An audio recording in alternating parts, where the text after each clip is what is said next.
Matthew 6:19, do not store up for yourself treasures on earth, where moth and rust destroy, and where thieves break in and steal.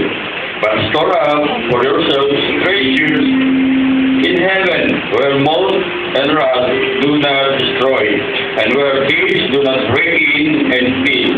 For where your treasure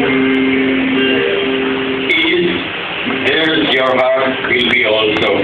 Napakaganda po na sabi niya kung saan yung iyong kayamanan na doon po ang iyong puso. Kaya nung umaga po, pag-gising, lago sila si Roy, saka si Roger. Napag-usapan namin, kilala niyo ba yung si Steve Jobs?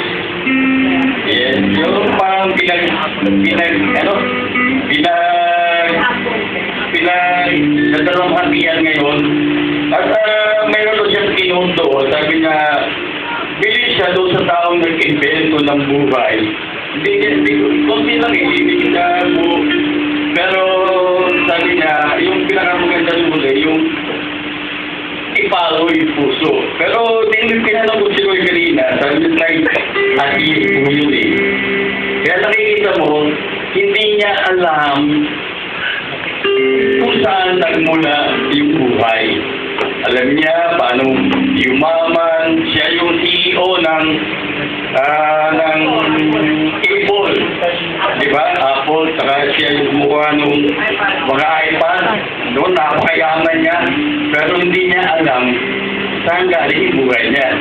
Hindi niya na-discover, no? Kung saan ang buhay niya. Saan nagmula. Pero sa atin, sabi nga, kung titignan nyo, ang buhay po natin yun ang yaman. Yun ang saan na doon yung buhay.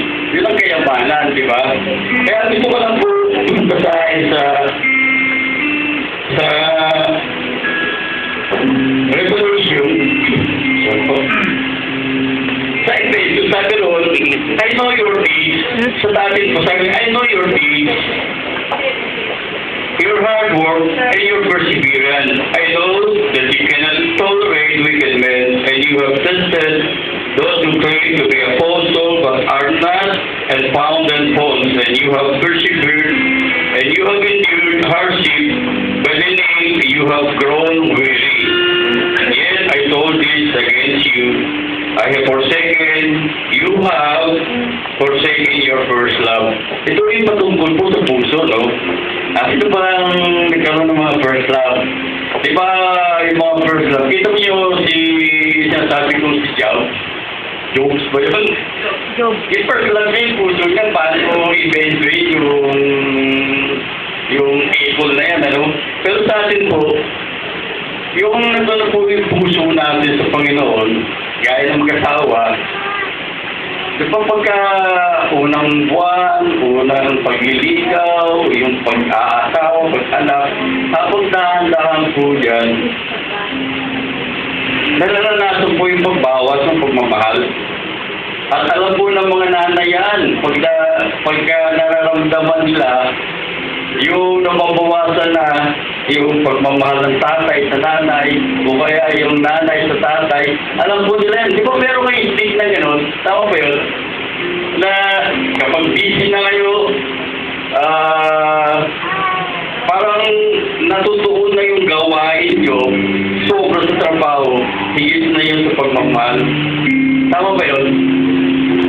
O kaya yung nanay na pupuno na yung trabaho niya, pero yung kaingting na kukunti lang na yung dampi ng pagmamahal, yun ang hinahanap isa ng nanay at saka ng tatay sa asawa niya eh. Ganun din po ang Panginoon. Sabi niya, sobra na kayo sa trabaho, pero yung pagbibigay niyo, okay yan. Yung trabaho niyo, okay sa Panginoon yan.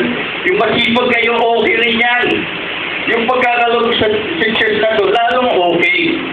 Pero, ang alalahan niyo lang, yung pag-ibig niyo is lagi niyong unahin sa akin. Yun ang gusto ng Panginoon. Kaya sabi nga, tayo po ay laging unahin natin ng Panginoon sa lahat ng bagay. Kaya sa umagang to, sa pagkakaloob po natin, nagkakapon na medyo natuwa ako sa blessing, Gusto ko lang i-share kasi napunta kami na may ginamit po Panginoon na napunta kami sa Laguna. Nagtrabaho po sa Saudi. Yung puso ko po, sabi ng doktor, you have 600 triglycerides, buti buhay ka pa. Kung hindi, nakakahon ka na. Sabi ng doktor na gano'n, patay ka na. Sabi nga, sabi ko, hindi ako naniniwala sa'yo. Sabi ko, meron akong Diyos. Sabi niya, itong gawin mo, huwag kang kakain lahat ng bagay. Kape, gatas, mga baboy, ang kakainin mo lang yung nilaga lahat. Kaya ginawa ko yun. Nakakatuwa nga lang, yung laki ko noon sa Saudi. Lumit ako kasi laki ni Michael. Pero ang nakakatuwa doon, tutubo ng kabutihan ng Diyos ay doon. Sa Panginoon tayo. Pero mo, lumaki ako at yung pisi ko, mamumula-mula yan. Hanggang ngayon, nalasala ko ba, no?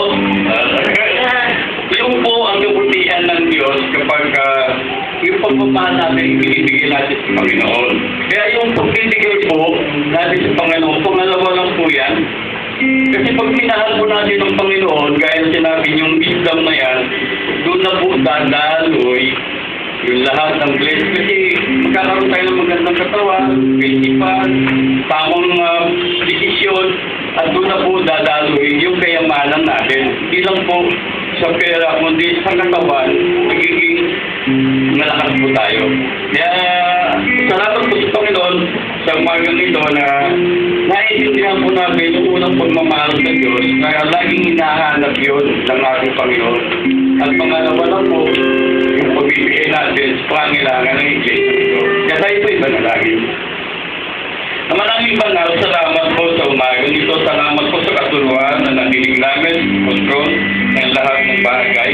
At salamat po din sa umagang ito na tinuturuan niyo po kami kung paano magbigay at higit sa lahat tinuturuan po kami kung nilatis kayong dapat namin mahalin. At sa amin pong pagbibigay, lalangin po namin po Diyos na pagpapala sa bawat isa, pagpapala po sa lahat ng aming ginagawa sa aming pong mga anak.